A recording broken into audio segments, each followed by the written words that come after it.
कहते हैं ना कि नदी को रास्ता नहीं दिखाना पड़ता, वो खुद ब खुद अपना रास्ता बना लेती है। इसी प्रकार पुराने समय में एक ऐसा शिष्य हुआ जिसने अपने हुनर और गुरु भक्ति से अपना नाम इतिहास में दर्ज करवा लिया। वो वीर योद्धा था एकलव्य। महान धनुर्धर एकलव्य के लिए स्वयं श्री कृष्ण ने कहा था कि यदि उसका अंगूठा सुरक्षित होता तो देवता, दानव, राक्षस और नाग सब मिलकर भी युद्ध में उसे परास्त नहीं कर पाते। अब प्रश्न ये कि कौन था एकलव्य और बाद में उसका क्या हुआ। उनके जीवन की कहानी से शायद ही आप परिचित हों। ऐसे में आज हम आपको महाभारत से ही जुड़े एक वीर योद्धा एकलव्य की कहानी के बारे में बताने जा रहे हैं। ये बात द्वापर युग की है, जो उस प्राचीन भारत को दर्शाती है जब शिक्षा का रूप आज से बहुत अलग हुआ करता था। उस समय के विद्यालय गुरुकुल हुआ करते थे। विद्यार्थियों को शिक्षा ग्रहण करने के लिए सब अपने गुरु के पास आश्रम में ही रहते थे। सभी मिलजुल कर एक परिवार की तरह रहते और मिल बांटकर सब काम किया करते थे। सभी शिष्य बड़ी निष्ठा और ईमानदारी के साथ शिक्षा प्राप्त करते थे। उस समय शिक्षा भी कुल के अनुसार ही दी जाती थी। ब्राह्मणों और क्षत्रियों के अलावा किसी को भी शिक्षा नहीं दी जाती थी। महाभारत काल में प्रयाग के तटवर्ती प्रदेश में सुदूर तक फैला हुआ एक राज्य श्रृंगवेरपुर था। व्याघ्रराज हिरण्यधनु उस आदिवासी इलाके के राजा व एक महान योद्धा थे। गंगा के तट पर अवस्थित श्रृंगवेरपुर उसकी सुदृढ़ राजधानी थी। उस समय श्रृंगवेरपुर राज्य की शक्ति मगध, हस्तिनापुर, मथुरा, चेदी और चंदेरी आदि बड़े राज्यों के समकक्ष थी। अगर आपको महाभारत की ऐसी सच्ची और गहराई वाली कहानियां पसंद हैं, तो अभी सब्सक्राइब कर लीजिए, क्योंकि यहां आपको वो सच मिलेगा जो किताबों में दबा दिया गया। निषाद राज हिरण्यधनु और रानी सुलेखा व उनकी प्रजा सुखी और संपन्न थी। निषाद राज हिरण्यधनु की रानी सुलेखा ने एक पुत्र को जन्म दिया, जिसका नाम अभिद्युम्न रखा गया। बचपन में वो अभय के नाम से जाना जाता था।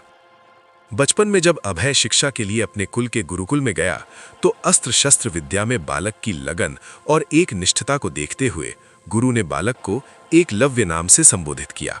सारी शिक्षाएं प्राप्त कर एकलव्य युवा हो गया।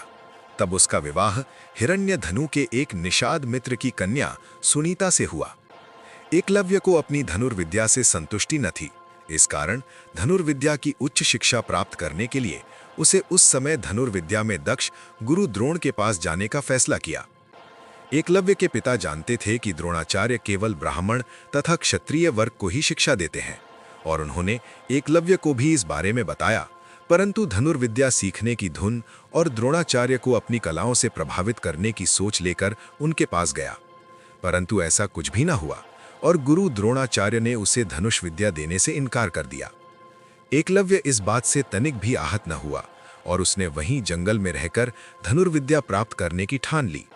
उसने जंगल में द्रोणाचार्य की एक मूर्ति बनाई और उन्हीं का ध्यान कर धनुर्विद्या में महारत हासिल कर ली। एक दिन आचार्य द्रोण अपने शिष्यों और एक कुत्ते के साथ आखेट के लिए उसी वन में पहुंच गए जहां एकलव्य रहते थे। उनका कुत्ता राह भटक कर एकलव्य के आश्रम पहुंच गया और भौंकने लगा। एकलव्य उस समय धनुर्विद्या का अभ्यास कर रहे थे। कुत्ते के भौंकने की आवाज से एकलव्य की साधना में बाधा पड़ रही थी, अतः उसने ऐसे बाण चलाए कि कुत्ते को जरा सी खरोज भी नहीं आई और कुत्ते का मुंह भी बंद हो गया। एकलव्य ने इस कौशल से बाण चलाए थे कि कुत्ते को किसी प्रकार की चोट नहीं लगी और अपने बाणों से कुत्ते का मुंह बंद कर दिया। कुत्ता द्रोण के पास भागा। कुत्ता असहाय होकर गुरु द्रोण के पास जा पहुंचा। द्रोण और शिष्य ऐसी श्रेष्ठ धनुर्विद्या देख आश्चर्य में पड़ गए। वे उस महान धनुर्धर को खोजते खोजते एकलव्य के आश्रम पहुंचे और देखा कि एकलव्य ऐसे बाण चला रहा है जो कोई चोटी का योद्धा भी नहीं चला सकता। ये बात द्रोणाचार्य के लिए चिंता का विषय बन गई। उन्होंने एकलव्य के सामने उसके गुरु के बारे में जानने की जिज्ञासा दिखाई तो एकलव्य ने उन्हें वो प्रतिमा दिखा दी। उन्हें ये जानकर और भी आश्चर्य हुआ कि द्रोणाचार्य को मानस गुरु मानकर एकलव्य ने स्वयं ही अभ्यास से ये विद्या प्राप्त की है। अपनी प्रतिमा को देख आचार्य द्रोण ने कहा कि अगर तुम मुझे ही अपना गुरु मानते हो तो मुझे गुरु दक्षिणा दो। एकलव्य ने अपने प्राण तक देने की बात कर दी। गुरु दक्षिणा में गुरु द्रोण ने अंगूठे की मांग की, जिससे कहीं एकलव्य सर्वश्रेष्ठ धनुर्धर न बन जाए। अगर ऐसा हुआ तो अर्जुन को महान धनुर्धर बनाने का वचन झूठा हो जाएगा। एकलव्य ने बिना हिचकिचाहट अपना अंगूठा काटकर गुरु को अर्पित कर दिया। इसके बाद एकलव्य को छोड़कर सब चले गए। एक पुरानी कथा के अनुसार इसका एक सांकेतिक अर्थ ये भी हो सकता है कि एकलव्य को अति मेधावी जानकर द्रोणाचार्य ने उसे बिना अंगूठे के धनुष चलाने की विशेष विद्या का दान दिया हो।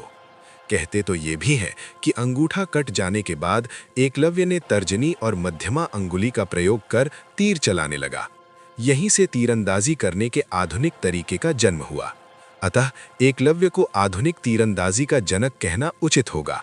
निःसंदेह ये बेहतर तरीका है और आजकल तीरंदाजी इसी तरह से होती है। बाद में एकलव्य श्रृंगबेर राज्य वापस आ गए और वहीं रहने लगे। पिता की मृत्यु के बाद वहां का शासक बन गए और अमात्य परिषद की मंत्रणा से वो न केवल अपने राज्य का संचालन करते बल्कि निषाद भीलों की एक सशक्त सेना और नौसेना गठित कर ली और अपने राज्य की सीमाओं का विस्तार किया। जब भगवान श्री कृष्ण ने कंस का वध किया तो कंस के ससुर जरासंध ने अनेक राजाओं के साथ मथुरा पर आक्रमण किया था। इसमें एकलव्य भी अपनी सेना के साथ जरासंध की ओर से लड़ा था। इससे प्रमाणित है कि एकलव्य अपने उस मूल राज्य के प्रति घृणा से भरा हुआ था जिसने उसे त्याग दिया था। हरिवंश पुराण के भविष्य पर्व की कथा है कि बंग, पुंडु तथा किरात देशों का राजा पौंड्रक श्री कृष्ण से घोर प्रतिस्पर्धा रखता था। उसने स्वयं को वासुदेव घोषित कर दिया था। एक बार जब कृष्ण बद्रिकाश्रम गए तो पौंड्रुक ने द्वारका पर आक्रमण किया। तब एकलव्य उसका परम सहयोगी था। युद्ध में एकलव्य ने युद्ध करने आए वसुदेव, उग्रसेन, उद्धव, अक्रूर, कृतवर्मा, सारण आदि यादव वीरों को घायल कर असंख्य यादवों का संहार किया था। तब बलराम ने एकलव्य से लोहा लिया और दोनों के बीच भयानक युद्ध हुआ। इसी बीच कृष्ण द्वारका पहुंचे और पौंड्रक का वध कर दिया। इधर बलराम ने एकलव्य पर विजय पाई। तब एकलव्य युद्ध से पलायन कर समुद्र में कूद पड़ा और 5 योजन तैरता हुआ एक द्वीप पर पहुंच गया। इंद्रप्रस्थ की स्थापना के बाद जब युधिष्ठिर ने श्री कृष्ण के समक्ष राजसूय यज्ञ की कामना व्यक्त की, तब कृष्ण ने कहा था कि शिशुपाल, रुक्मी, द्रुम, श्वेत, शैव्य, शकुनी और एकलव्य सहित जरासंध को जीते बगैर राजसूय यज्ञ कैसे कर सकते हैं। इससे अनुमान लगाया जा सकता है कि तत्कालीन राजाओं में एकलव्य प्रमुख था। जरासंध के भीम के हाथों वध के बाद जब चारों पांडव भाई दिग्विजय पर निकले, तब भीम पूर्व दिशा के राजाओं को युधिष्ठिर के अधीन करने के अभियान पर गए थे। संभव है उस समय एकलव्य द्वारका की लड़ाई में बलराम से पराजित होकर समुद्री द्वीप पर रह रहा था। इसलिए भीम ने निषादों के राज्य पर अधिकार कर लिया। क्योंकि सभा पर्व के इस अध्याय में एकलव्य का नाम नहीं है बल्कि निषादाधिपति लिखा है, उसकी अनुपस्थिति में ही भीम ने निषादों को युधिष्ठिर की अधीनता स्वीकार करने के लिए बाध्य कर लिया था। वहीं युधिष्ठिर के राजसूय यज्ञ में एकलव्य भी उपस्थित था। इसका प्रमाण है कि यज्ञ में जब श्री कृष्ण की अग्र पूजा का शिशुपाल ने विरोध किया, तब उसने सभा में उपस्थित महत्वपूर्ण राजाओं में एकलव्य का नाम भी गिनाया था। जब महायुद्ध के लिए युधिष्ठिर ने एकलव्य को युद्ध में भाग लेने का बुलावा भेजा था, इसके बमुश्किल 1-1.5 माह के बीच श्री कृष्ण के हाथों उसके वध की सूचना कौरव सभा में संजय के वचन से प्राप्त होती है। इसी उद्योग पर्व में संजय कौरव सभा में अर्जुन का संदेश सुनाते हुए कहता है, पांडवों के संरक्षक श्री कृष्ण है। ये भगवान श्री कृष्ण उस निषाद राज एकलव्य को सदा युद्ध के लिए ललकारा करते थे, जो दूसरों के लिए अजेय था। वो एकलव्य कृष्ण के हाथों प्राण शून्य होकर रणशैया पर उसी प्रकार सो रहा है जिस प्रकार जंभ नामक दैत्य स्वयं ही वेगपूर्वक पर्वत पर आघात करके महानिद्रा में डूब गया था। महायुद्ध से पहले श्री कृष्ण ने एकलव्य को मारकर पांडवों के एक बड़े कांटे का निदान कर दिया था। जब कर्ण ने अर्जुन को मारने के लिए इंद्र से ली शक्ति घटोत्कच पर चला दी, तब पांडव दुखी थे मगर कृष्ण प्रसन्न थे। अर्जुन द्वारा इसका कारण पूछने पर कृष्ण ने कहा, हे पार्थ, यदि एकलव्य का अंगूठा सुरक्षित होता तो देवता, दानव, राक्षस और नाग सब मिलकर भी उसे परास्त नहीं कर पाते। इसलिए जैसे कर्ण की शक्ति का घटोत्कच पर उपयोग कराकर मैंने कर्ण से तुम्हारी रक्षा की, उसी प्रकार तुम्हारे हित के लिए इस युद्ध के मुहाने पर मैंने एकलव्य को भी मार डाला था। हरियाणा के गुरुग्राम में एकलव्य का मंदिर है। मान्यता है कि इसी स्थान पर एकलव्य ने अपना अंगूठा द्रोणाचार्य को अर्पित किया था। इस क्षेत्र की भूमि द्रोण को दान की गई थी और गुरु का स्थान होने से ये गुरुग्राम कहलाया। अपने विवादित और रहस्यमय जीवन के बीच गुरु के प्रति समर्पण के एकमात्र आचरण में एकलव्य को अमर कर दिया है। एकलव्य मारा गया, लेकिन वो प्रश्न छोड़ गया, क्या प्रतिभा का अधिकार केवल जन्म से तय होना चाहिए? क्या गुरु भक्ति का ये प्रतिफल न्याय था? और क्या धर्म हमेशा निष्पक्ष होता है? एकलव्य इतिहास नहीं, एक चेतावनी है, एक आईना है और एक ऐसा नाम जो कभी भुलाया नहीं जा सकता।